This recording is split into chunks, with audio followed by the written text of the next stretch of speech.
Hi, this is Carrie Brownstein. This is DJ Premier. This is Darren Aronofsky. You got the RZA right here. Rose McGowan. Radiohead. Aisha Tyler. Tribe Called Quest. Fred Armisen. Prince Paul. Javier Munoz. Seth Meyers. Frankie Cosmos. Flying Lotus. Hi, we're Chaim, and you're listening to the Talkhouse Podcast.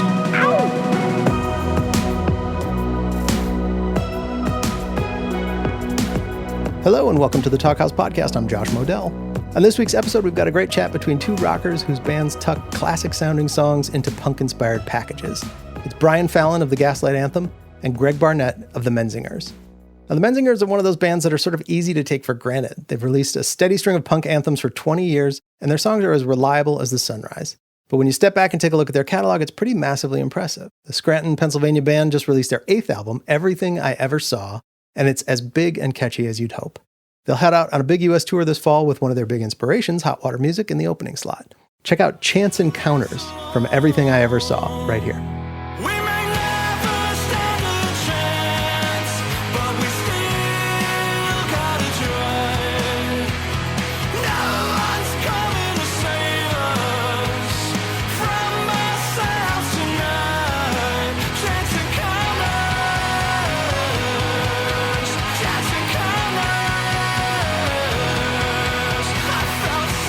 The other half of today's conversation, Brian Fallon, fronts a band of similar age and sound as the Menzingers, though as you'll hear in this conversation, his band took a chunky hiatus a while back. The Gaslight Anthem broke through back in 2008 with their instant classic album, The 59 Sound, which won them acclaim from fans, music writers, other bands, and even their fellow New Jerseyite Bruce Springsteen. The Gaslight Anthem seemed to split in 2015, but have since reformed. But during that whole time, Fallon has also amassed a vast catalog of solo records, and he's got another great one on the horizon. Not Bad for New Jersey will be out in September, accompanied by a big tour. The album features big songs and fun guest appearances from Brandon Flowers of The Killers, among others. Check out the song Pearls from Not Bad for New Jersey right here. And again, it's out in September and available to pre-order now. Hope you get all the money you'll ever need. Get to marry your Johnny. He falls at your feet. I hope you get all the oysters that you can eat. You can have the whole world. In this chat, Fallon and Barnett talk about their lengthy shared history, about stretching out sonically, about their mutual friend Wicca Phase Springs Eternal, including a story about a high school battle of bands, and much more. Enjoy.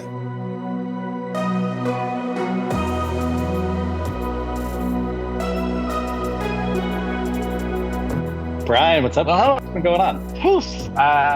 I mean, really just been kind of waiting for my solo tour to start. The promotion and stuff starts in 5 days, which then leads into, it's like the busy time, you know? So like from now until... Totally.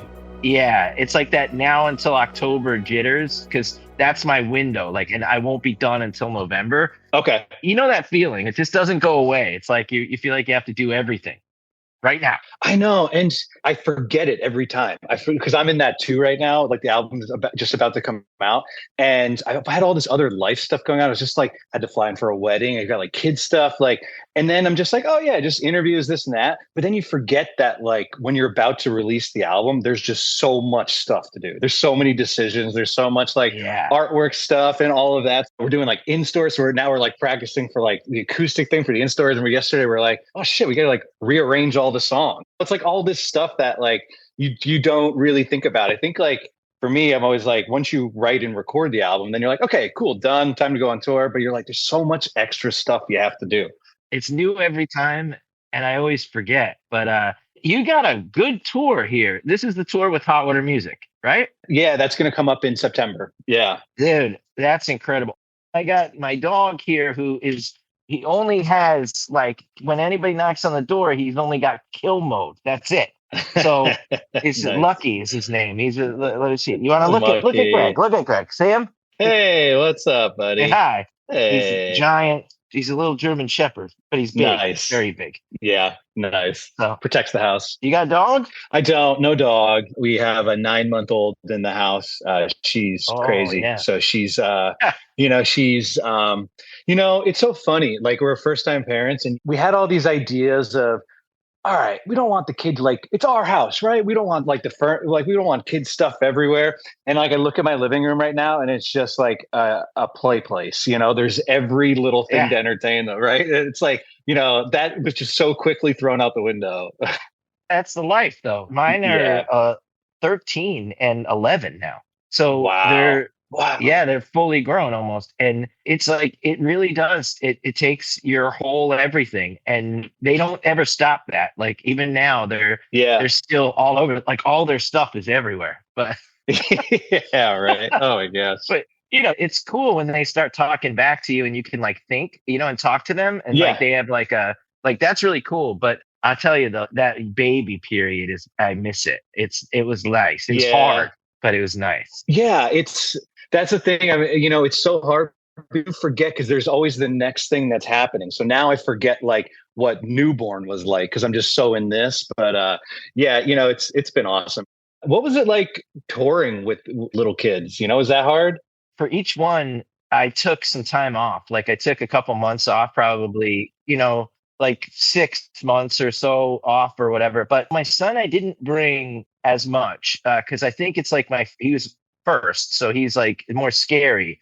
But my daughter, I was like, brought her everywhere. She's been on the bus. I mean, now my son's been on the bus. Awesome. But like, yeah, she's been to Europe more times than most people who are adults. That's so great. I feel like though, if I was a kid, a tour bunk would be the coolest thing on planet Earth, right? They love it. My son now loves it. Like at 13, he's like, yeah, does he? Yeah. I mean, even my daughter too, because she like decorates her bunk and like, yeah, sure. Know, they full on, awesome. They go wild. I love that. You got Hot Water Music Tour coming up. I know, it's crazy. You guys, this is your tour, and they're supporting you. It's insane. It's something I can't really think about because it's a little too insane for me. You know, they're like one of my all-time favorite bands. You know, it's like, could there be a harder band to go on after every night? We're just so honored. We love those guys so much. They obviously mean the world to us, their music, their band. So when they were into doing the tour, we were just kind of like, what? Oh my gosh. So it's, we're really, really excited. And, you know, we bumped into them in the planning of it all and they seem excited. It's going to be great. They're good people, really good. Not one bad egg in the whole bunch. Oh my gosh. And yeah, what's going on with your tour? That's this fall. So new solo album. Mm-hmm. And you got a bunch of people opening, right? I got everybody. I know. I got everybody. And I was started calling, making the rounds. Yeah, I was going to have more people. You know, the Wicca Phase, right? Yeah, Adam. Yeah, very well. Grew up with them. Yeah, Adam. Okay, so he was actually going to do part of the tour too, but he's got his own tour to do. Whoa, nice. So we become really good friends. And he was telling me how he went to high school with you guys. I didn't go to the same high school, but it was our friend groups meshed. I kind of grew up outside of Scranton and, you know, he went to school, like I joined his band and we were in a band for a bit. And then he was starting Tiger's Jaw. And I was in the first version of Tiger's Jaw with him for like a minute, like seriously, like we had like 2 practices, but it was fun. It was in his parents' garage. And, I quit. Dude, that's insane. I know. Well, it was funny because I quit because he was like, all right, I got our first show. It's a battle of the bands. And I was like, dude, I'm not playing a battle of bands. Like, come on. Like, we're better than that. Like, you know, and he's like, no, we're doing the battle of the bands. And I was like, I don't think this is for me. And I quit. But my brother stayed in the band with them and they won the battle of the bands. They won like $1,000 gift card or something. I know. So that's it. I should have stuck around. I could have been oh rich. My God, your whole life is over. My whole life is ruined. Yeah. So yeah, we go way back. Oh, and I'm almost positive they only played Against Me covers, just the 2 of them. And the judges had no idea they were covers. I am immediately going to text him about this. Ask him. Yes. Yeah. It's so funny. I became like a fan. I mean, I was always a fan of his work in Tiger's Jaw, but I think that I was aware of his records and I liked it because my son is really into like electronic, like rap and like cool. Ken Carson and like, you know, I've taken him to see Playboi Carti and stuff. And oh, nice. Yeah, it's cool. The one thing that I can see, my favorite is Lil Uzi is my favorite of all of them. Yeah. And I like Fetty Wap because he's from New Jersey. Yep, classic. All of this stuff is like, the one thing I notice is it really sounds like the emo and like like the vocal melodies are very close to like Blink-182 and like all that stuff that I really like. And so, with the Wicca Phase thing, I was like, oh, I get that. But then when the country album came out, I was like, oh, this is really cool. Like the newer one. I totally agree. And I think Adam has just kind of always been, a step ahead of all of us, like growing up with like taste and melody and just like musically. He has a really, really great ear, and he kind of always had. And he's just always doing really creative things and pushing boundaries in like really inspiring ways, with every step that he's done throughout it. And I love the country stuff. I thought it was awesome. And that's cool that you guys are buds. We even wrote a song together, and like that'll probably come out at some time. But like him being like a step ahead is funny because like he showed me the chord progression that like I think we both use and everybody uses a lot. And like, it works. It just works. It's great. But he showed me like another way to turn it around that I'd never thought of in all of the records I've done. And it was like one little thing. So there's the chord progression that I think like I probably got it from Blink-182 or somebody like that. Yep. And so he showed me a new way to do it where if you're like playing an A minor, normally I would go to the F or I would go to the C. Yep. And then, or I would go straight down like A minor, G, F, or opposite F, G, A minor. And then he's like, why don't you go A minor to the G and then up to the C and then down to the F? And I was like, oh, yeah. Which I never thought of ever. So stupid, but I never thought of it. I love that. I feel like I've learned the most bit about songwriting and guitar from just watching my other friends, how their like fingers work.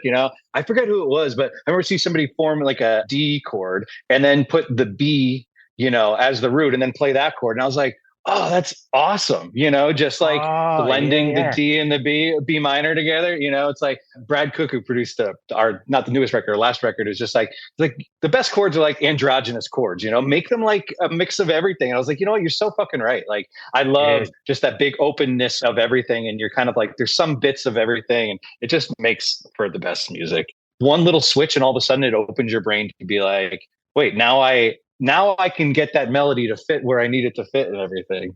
Dude, it's crazy how one little thing can make, a big, huge difference. I've often listened to your music and I've like, I'll put on the songs and I'll go, I wouldn't have thought of that. Whereas like, it goes cool. And I'm like, I wish I would have thought of that.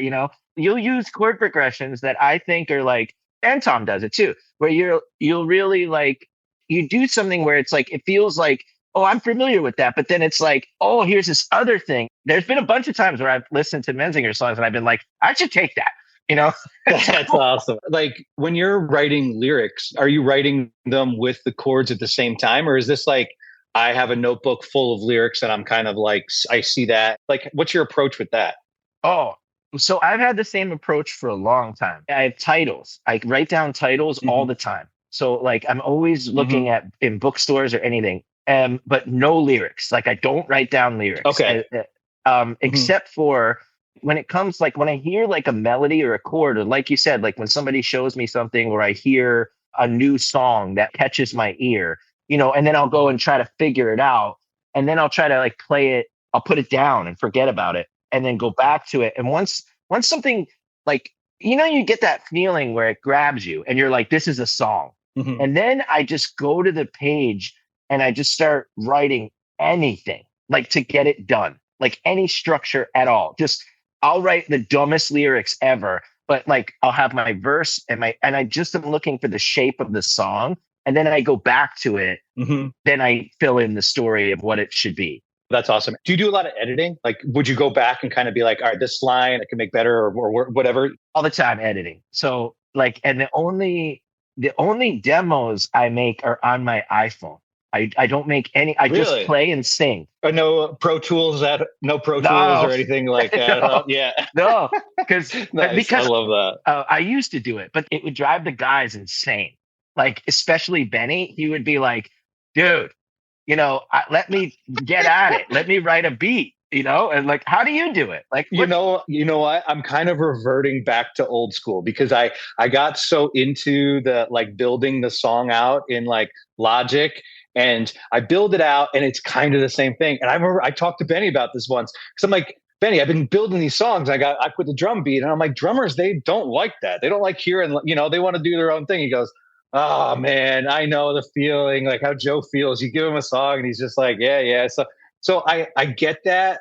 But you're also like, you have the idea in your head, you want to showcase it. But I do think there's a magic when you don't show it, right? When you keep it as bare as possible, you let them do it and you're like, I didn't think of that, But for me, sometimes it's so hard to not give every idea that's in my head out, even though I know that that what makes a great song is everybody coming together. I'm kind of reverting back to the iPhone demos, tons of those. Or if I'm going to record in Logic, it's just like microphone just playing. I've gotten so crazy where I'm putting no, the shaker is going to go here. The tambourine. And I'm just like, no one's even heard the song yet. Why do you tell them the tambourine has to come in? It's it's ridiculous. The one thing that I kind of came to know from Benny helped me with this is the vocals dictate the drums and the beat so much more than anything else that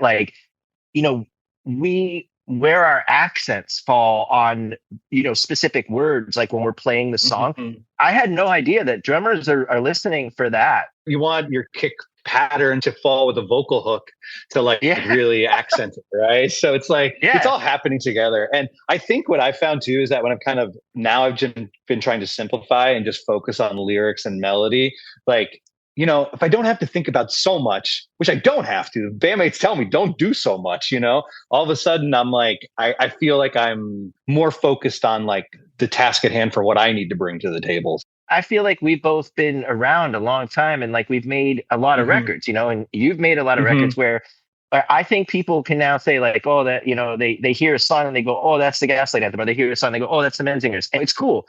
But do you ever get every record I go, I'm going to totally reinvent myself. Here I go.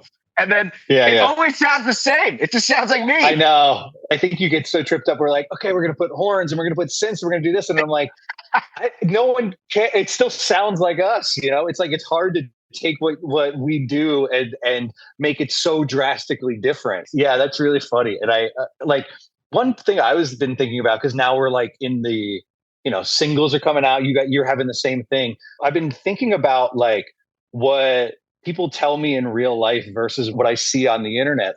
When you create something, you have an idea of it, right? And then when I hear other people talk about it, I'm where the hell, where do you get it? Where did you get that from?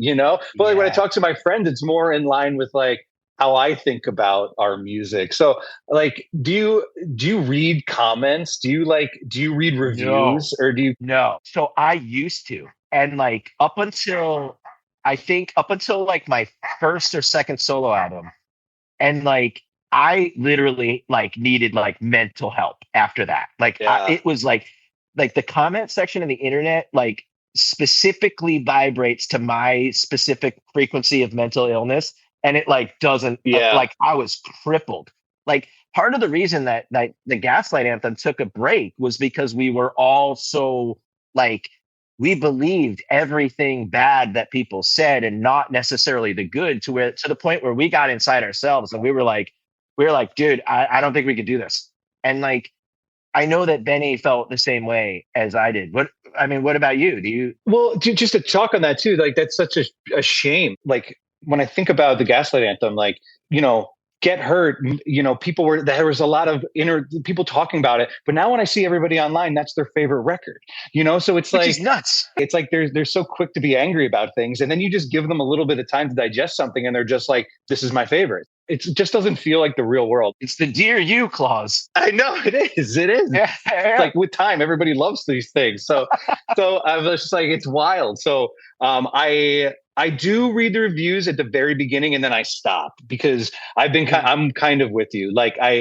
All of a sudden I noticed that I get really negative with myself. I feel really bad about myself. I think that what am I doing? Why am I doing this? I let the negative get in instead of all the good. Like you said, it's people love these things that we do and they come to the shows and, it means a lot to them. And for some reason, I tend to focus on the mean things someone said about me instead of the nice things. So I'm trying to move away from it. I think of that Bright Eyes line. I do not read the reviews. I'm not singing for you. Yeah. Whenever I'm about to, and I'm what are you doing? Like, don't read this shit. Like, they're only going to make fun of you. Like, you don't have to read these comments. I know that exact song.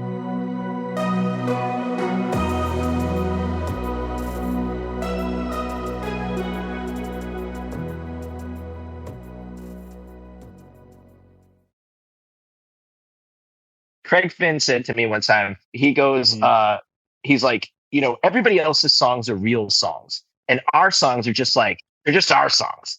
And like, you always feel like you're not writing real songs, but you absolutely are.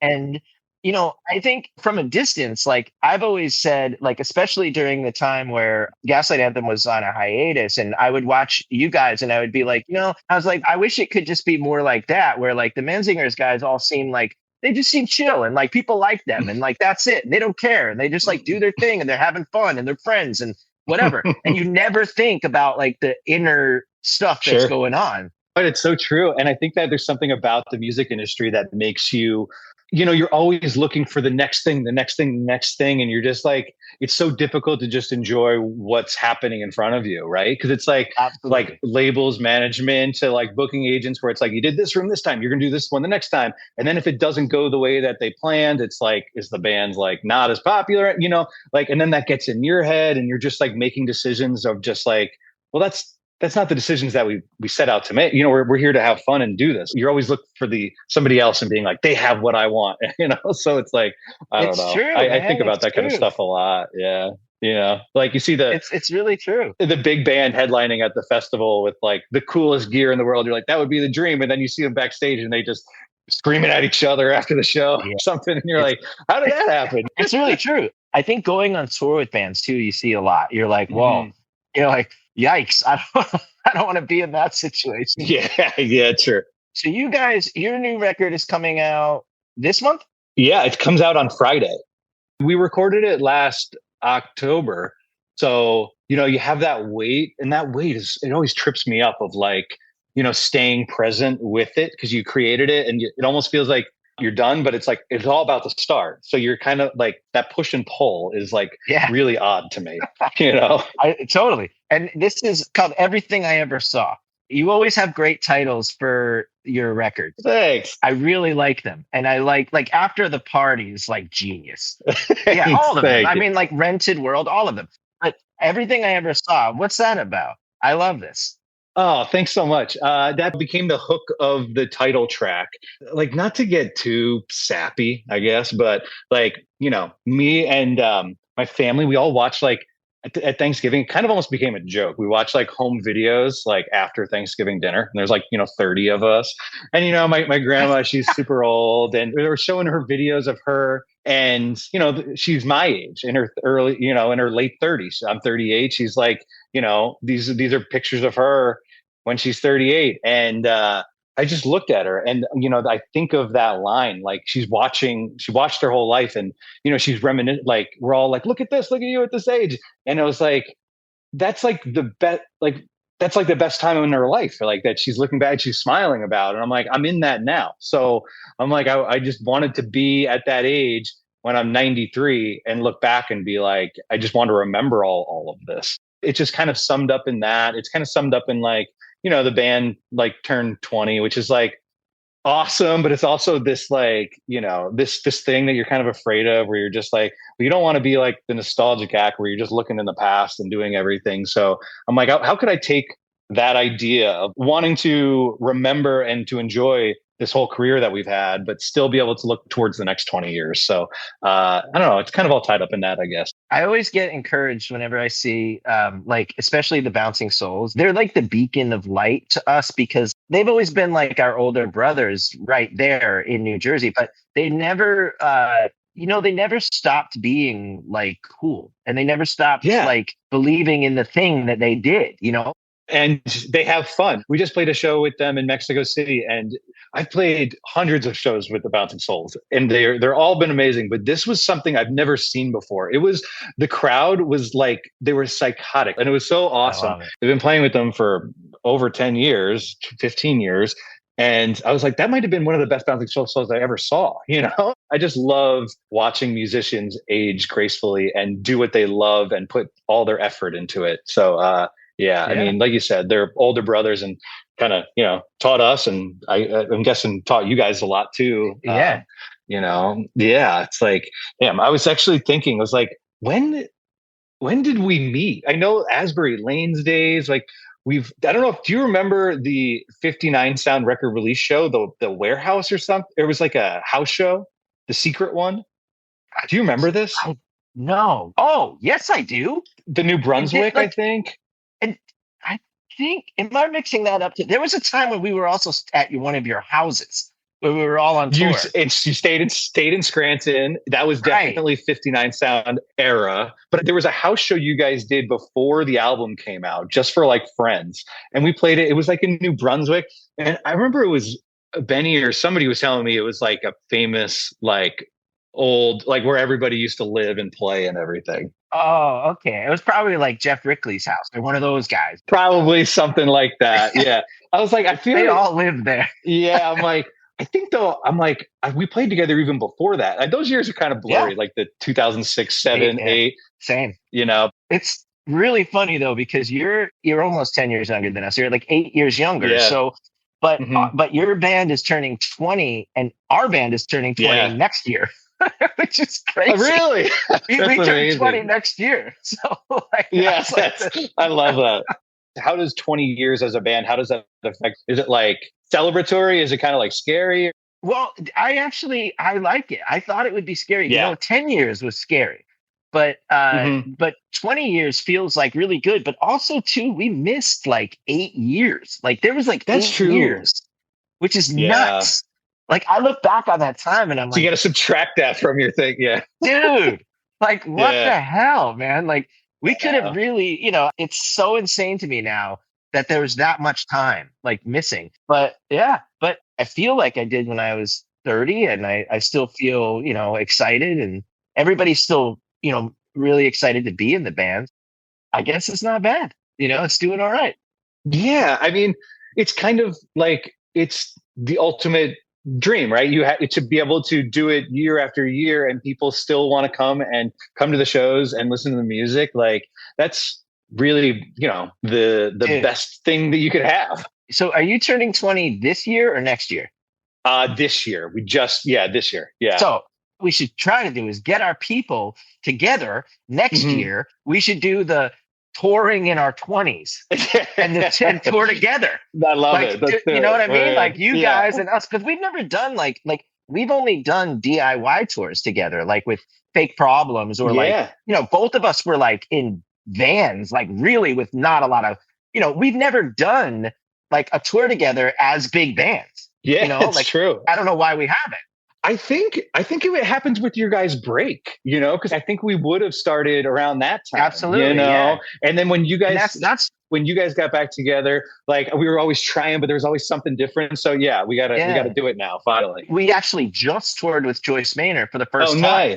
Nice. So it was like nuts how those bands have been around for so long, but we are we're on the same coast. We're locals. We have to do this. I know. So absolutely. That would be, it'd be funny too. Cause we're we're older, but you're the ones who are 21. So we could be we have the older thing. I love it. I think the touring in our 20s, man, I'm telling you, touring in our 20s, we're it's so good. We make jokes too. Cause we're just we got this 20th anniversary, but the 21st anniversary, that's more true Menzingers celebration. So it does. Next year is kind of more our big year, I guess you would say. You can drink. So, yeah, we legally can drink. That's awesome. You got to have a backdrop that just says we can drink. Man, I was in high school when we started the band. So it's just been crazy. I remember I was in the computer lab when I heard the Gaslight Anthem for the first time on Pure Volume. Remember when you put your songs up on Pure Volume? Yeah. It was before Sink or Swim came out, So it was damn, Pure Volume. And I'm those are demos too. I know. Yeah, it was the demos of what became the record, I guess. Okay, so I have a question that I wanted to ask you. Yeah. And you don't have to throw anybody professionally under the bus, so don't worry. But I was just you have been on a lot of record labels. You've done the major thing. You've done the indie thing. What's that experience been like? Your first album's on a very, very DIY label. Then Side One Dummy is a big like punk indie label, then you're on like the major labels. Like, what has that experience been like for you? Yeah, I mean, most of the time that we spent was side one, and then my experience with DIY labels has actually like mostly has been not great. Oh, But like, our best label that we were ever on was side one, nice. and also Sabbath Records, and that was Against Me's tour manager, Yeah. Jordan, who I still talk to. Like, That's I awesome. called him. Like, because we were like re-recording this version of like an old song, the song Blue Jeans and White T-Shirts. And we were just updating it. So I called him and was like, hey man, like, I know that this song is on your EP, The Senor and the Queen. And you know, is it going to bum you out if we re-record it? Like, just, you know, we're not going to replace it. We're just re-recording it. And he's like, no, it's your song. Like, what are you talking about? Oh, that's awesome. Because, you know, there's no contract or anything, but we're sure. Yeah. It's still cool. But like a lot of the other, like, we had our first record, like, totally sold to another label without our permission. And like, and it's fine, whatever, like, it's fine.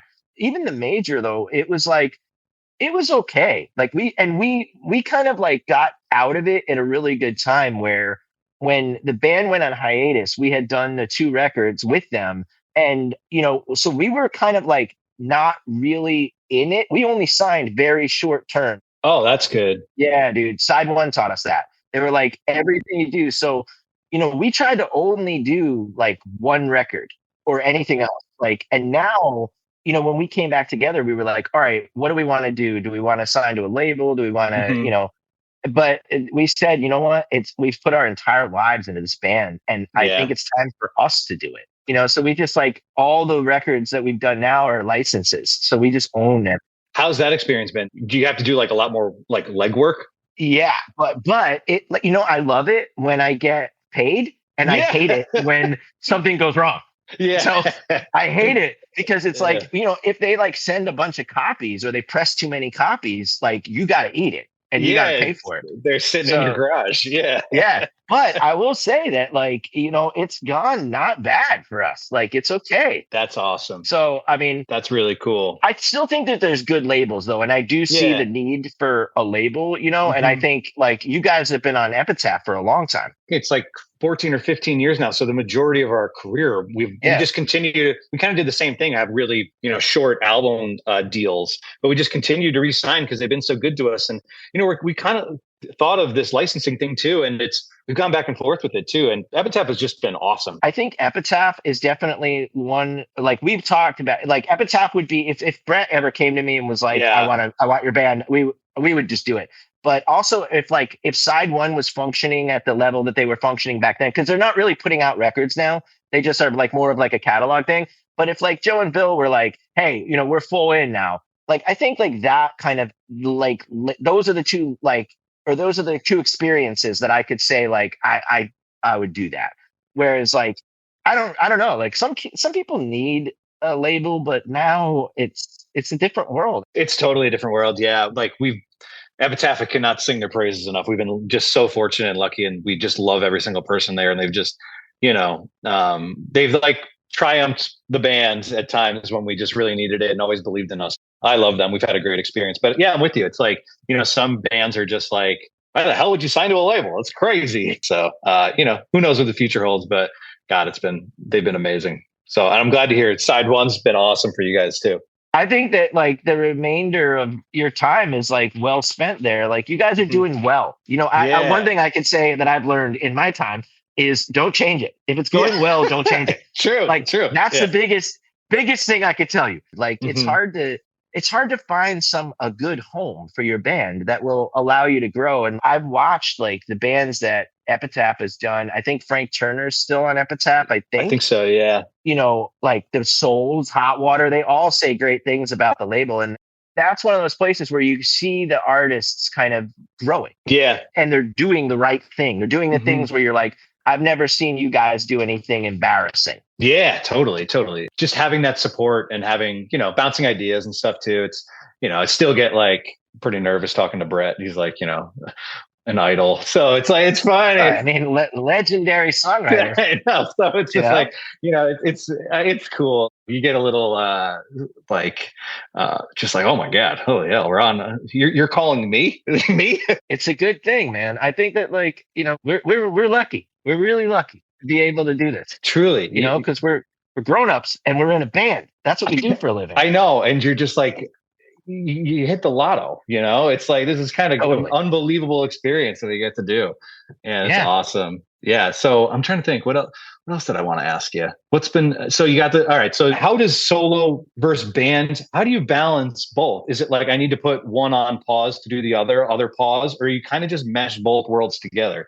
Well, most of the time when solo's running, I'm usually writing for Gaslight and vice versa. But also the only time I do solo is when the guys tell me, they're like, okay, break time. They want to go home. That's kind of like the only time that I do the solo thing, because I have a lot of ideas and a lot of songs. And like, I get together with my friends and write songs. Like I would get together with you if you want, to write songs. I love writing songs with my peers and my friends. So I always have like a surplus of stuff, except for right now, which is funny because I'm starting off, but now I'm going to start the whole Gaslight train again for next year. But that's kind of how it works, is like, I think a lot of those guys are like, okay, home time.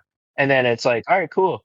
And then we always just start, somehow we end up, like making a plan or getting on the phone. You get the thing going. Yeah. Like, I got this idea. Like, I just talked to them the other day and I was like, guys, I got this idea. I want to do this and this and this. And they were like, all right, cool. Yeah, sure. Yeah. Like, so that's awesome. I mean, it's funny because after all this time, I do think that those are my best friends. It's always seemed that you guys are that way too. Oh my gosh. Yeah, absolutely. It's like, we grew up together. We've grown up together in this band. Eric's my brother-in-law. I don't know if you know that. I didn't know that. We are a family band. Amazing. That's amazing. I think Joe and Tom are like distantly related, like something that, so we're all very close. I mean, we all live like a couple blocks from each other, Eric lives 2 blocks from me. I could walk to Joe's house in 5 minutes, Tom's 10 minutes. So we're all very, very, very close. Like after this, we have band practice, go hang out up at our rehearsal space. And, it's, what you kind of said it. It's like, you kind of won, right? Like this is what when you're young, it's like you could be in a band with your friends and do the thing and tour and get to make music. And it's like, I don't know. Sometimes I got to just stop and be like, you did it. You got what you wanted. Yeah. I mean, we did. Like, it's crazy, but like we are the Bouncing Souls and the Hot Water Musics and that, and the, of like when we were looking at those records, like we are that. And it's like, it's cool, man. It's like a really cool thing. Like, and I humbly say that. I don't mean, but like we did it. So like high five. We did it. All right. Yeah, absolutely, man. Yeah.